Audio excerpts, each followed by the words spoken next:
안녕하세요 여러분, 이트샤입니다. 지난번 한식 밀프렙 편에서 시래기밥 했던 것에 꽂혀서 이번에도 맛있는 밥 두 가지를 만들어 보았어요. 밀프렙을 챙겼던 1년간 곡류는 샐러드에 더하는 개념으로 먹었었는데 이 레시피들로 만드니 정말 밥이 맛있더라고요. 밀프렙뿐 아니라 평소 식단으로 챙겨 먹기 좋으니 영상 끝까지 봐주세요. 밥 먹을 때 야채는 빼놓을 수 없죠. 밀프렙 먹을 때에도 생야채는 필수로 먹어줘야 해요. 양배추는 물기가 적고 단단해서 냉장고에 보관하기 정말 좋은 야채인데다가 위장에 좋은 성분이 많아서 양배추 성분이 들어간 약이 있을 정도잖아요. 양배추 먹는 동안엔 소화 때문에 문제가 된 적은 없었던 것 같아요. 특히 양배추의 영양 성분은 겉잎보다는 심지 부분에 더 많이 들어가 있기 때문에 알뜰하게 안쪽까지 드시는 것이 좋아요. 제가 시금치를 생으로 먹는다고 하면 놀라시는 분들이 은근 많이 계신데요. 시금치 잎으로 샐러드를 해 먹으면 생각보다 맛있어요. 특히 어린 시금치는 잎부분이 부들부들해서 샐러드용으로 적합한데 시금치 줄기와 뿌리 쪽에는 우리 몸에 나쁜 성분을 배출시키는 무기질들이 있으니까 뿌리 쪽만 깨끗하게 씻어서 시금치 줄기를 전부 다 드시는 것이 좋아요. 양배추와 시금치는 마트에 가면 사시사철 있는 채소들 중 하나인데 가격도 합리적이고 개성이 강한 맛들이 아니어서 메인 메뉴나 소스류를 변경해도 잘 어울려서 전 매번 챙기게 돼요. 한마디로 만만하다는 거죠. 그래도 한 번씩 야채들이 지겨워질 땐 이렇게 제철 채소도 넣는데요. 메인 메뉴들이 한식인 만큼 잘 어울릴 수밖에 없는 오이고추, 아사기고추를 준비했어요. 물기가 적어서 씻어둬도 무르거나 상하는 일이 많지 않아서 밀프렙용으로 챙기기에 진짜 딱 좋아요. 꼭지 쪽으로 갈수록 매워져서 몇 번 입에 불난 적도 있긴 한데 저는 전체적으로 섞어 먹다 보니까 개운한 느낌도 있어서 종종 넣어서 먹어보려고 해요. 그래도 야채들은 물기가 생길 수 있기 때문에 상할 위험 없이 야채들만 따로 포장해서 담아주었어요. 이 구성 그대로 전 2번의 밀프렙을 해먹었어요. 단백질은 매번 달걀로 보충하고 있는데 요즘은 계란 제품을 사서 넣고 있어요. 계란을 삶아서 사용하는 것도 좋지만 아무래도 보관에 문제가 있을 수도 있고 따로 삶아서 하기에는 힘들더라고요. 회사에서 이것저것 늘어놓고 먹는 게 귀찮아서 죄다 잘게 썰어서 모조리 비벼 먹고 있기 때문에 하루에 2개씩 먹을 수 있도록 통에 잘게 다져서 넣어주었어요. 다른 준비는 모두 끝났으니 이제 진짜 맛있는 밥을 만들러 가볼까요? 해조류가 여자들한테 좋은 식품인데 챙겨 먹기에는 쉽지가 않아서 미역을 불려서 밥을 해보려고 해요. 양이 적어 보여도 엄청나게 불어나니까 양 조절은 필수. 미역 불리는 사이에 미역밥이랑 같이 먹기 좋은 버섯 반찬을 해볼 건데요. 버섯이 미역 속의 칼슘을 더 잘 흡수시켜준다고 하니까 같이 먹으면 궁합도 좋겠죠? 마트에서 구하기 쉬운 느타리 버섯도 잘게 잘라주고 모두가 사랑하는 팽이버섯도 밑동만 잘라내서 총총 썰어주었어요. 마른 프라이팬에 썰어준 버섯을 모두 넣고 한꺼번에 볶아서 간단하게 만들 건데요. 워낙에 버섯은 볶으면 맛있는 맛을 밖으로 표현해줘서 맛내기 좋은 마늘만 넣어주고 후추를 살짝 뿌려서 나름의 밑간만 해주었어요. 버섯은 수분이 많아서 계속 볶다 보면 이렇게 물이 흥건하게 나오는데 버섯에서 나온 물이 절반 정도 줄어들었을 때쯤에 총총 썰어 놓았던 부추에 들깨가루까지 팡팡 뿌려서 향도 맛도 업그레이드 시켜주었어요. 들깨랑 미역의 맛도 잘 어울리고 버섯 들깨 볶음도 반찬으로 종종 먹으니까 이 3가지 식재료들의 맛이 잘 어울릴 것 같아서 이렇게 만들어 보았는데 미역밥에 확실히 잘 어울리는 반찬이 된 것 같아서 뿌듯하더라고요.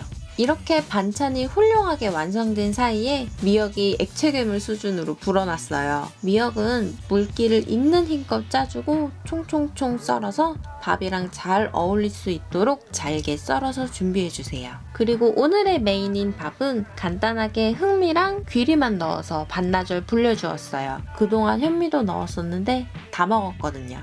버섯에선 들깨가루를 넣었으니 여기선 들기름을 써줘야겠죠? 다진 마늘을 넣고 볶아서 향을 내주도록 해요. 그리고 여기에 미역까지 넣고 볶아주면 미역국 끓이는 과정과 완전 동일하죠. 여기에 물을 부어주면 미역국이 될 것이고, 오늘은 불려놓은 곡물을 넣어서 밥을 할 거예요. 먼저 볶아놓은 재료들과 잘 어우러질 수 있도록 한번 섞어준 다음에 밥 양의 60에서 70% 정도 되는 물을 부어주고 익혀주시면 돼요. 저는 밥을 불리던 생수를 넣어주었어요. 이런 냄비밥을 하면 뚜껑을 중간에 열면 안 되는 걸로 알고 계신 분들이 많으신데, 자신이 없다면 저처럼 그냥 수시로 열고 닫고 하셔도 괜찮아요. 다만 센 불에서 끓는 소리가 나기 시작하면 중약불의 불로 확 낮춰주시고, 한 10분 정도 지난 뒤에 밥이 익은 정도를 한번 확인해 주신 다음에 많이 덜 익었다 하시면 약한 불에서 5분 정도 더 익힌 뒤에 뜸을 들이고, 어느 정도 다 익어간다 하면 불을 끄고 10분간 뜸을 들여서 마무리해 주시면 됩니다. 흑미와 귀리는 백미 같지 않아서 빨리 쉬는 일은 없지만 밥은 완전히 식혀주신 다음에 담아주셔야 밥이 빨리 쉬지 않아요. 밥을 먹으면 딱 미역국에 밥 말아 먹었을 때 그 맛이 나요. 만약 간을 조금 하고 싶다면 미역 볶을 때 간장을 넣으면 더 미역국 같겠죠? 여기에 볶은 버섯과 들깨 향이 한데 어우러져서 입안으로 들어오니까 정말 괜찮은 한식밥을 한 번에 먹는 기분이 들어서 포만감은 물론이고 식사에 대한 만족도가 정말 올라가더라고요. 이건 평소 반찬으로도 식사로도 정말 강력 추천해드려요. 이날은 반찬도 만들기 귀찮아서 밥에 몰빵했던 밀프렙. 밥 만드는 물도 맛있게 만들고 싶어서 표고버섯 불린물을 준비했어요. 밥에 들어가는 메인 재료는 역시나 만만한 두부입니다. 마트에서는 세일하고 있어서 매번 사게 되는 마성의 두부. 오늘은 물기를 짜는 것도 모양내서 써는 것도 없이 칼로 대강 으깨주기만 할 거예요. 이제 여기에 맛있는 양념을 해줄 건데요. 하기 전에 소금을 넣은 끓는 물에 시금치를 빠르게 데쳐주었어요. 생으로 먹으려 했던 시금치가 너무 많이 남아서 처치하려다 보니 선택했는데, 시금치랑 두부랑 같이 먹으면 안 좋다고 걱정하시는 분들이 계실 거예요. 하지만 그건 생 시금치와 두부를 같이 엄청 많이 먹었을 때의 이야기니까 이렇게 익힌 시금치를 사용해 주시면 아무런 문제가 없으니 걱정은 내려주셔도 괜찮아요. 물기를 쭉 짜주고 마찬가지로 섞어 먹기 좋게 잘게 다진 다음에 으깨준 두부와 같이 섞어주세요. 여기에 후추도 팡팡 갈아 넣고 다진 마늘과 함께 약간의 파도 넣어서 같이 양념을 해주었어요. 물론 약간의 감칠맛을 위해 된장을 넣었는데 이날 넣은 건 양이 좀 적었어요. 마지막으로 참기름까지 넣어주면 영락없는 밥반찬 두부 시금치 무침이 되는데, 이대로 밀프렙을 챙기면 쉽게 상할 수 있으니까 마찬가지로 밥에 섞어줄 거예요.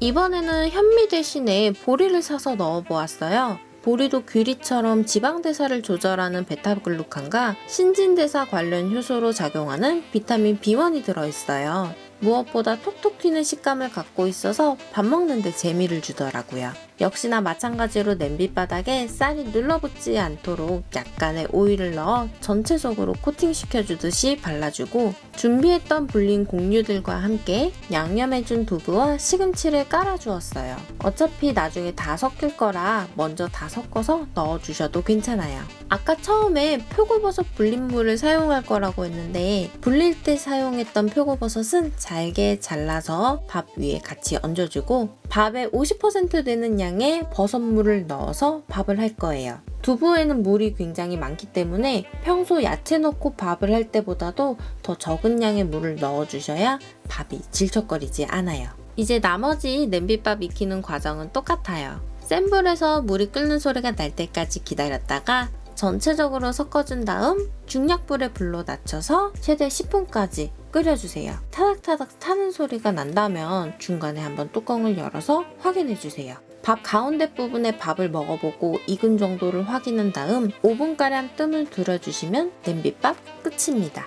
두부와 시금치에서 특별한 맛이 나는 것은 아니기 때문에 밥에서 나는 감칠맛과 담백한 맛이 나름의 장점인 밥이에요. 개인적으로는 두부와 시금치 양념을 했을 때 된장을 조금 더 넣었어도 괜찮지 않았을까 싶었어요. 썰어 놓았던 오이고추와의 궁합이 너무너무 잘 맞아서 다 섞어 먹었을 때 야채와의 조화도 가장 잘 맞았던 식단이었어요.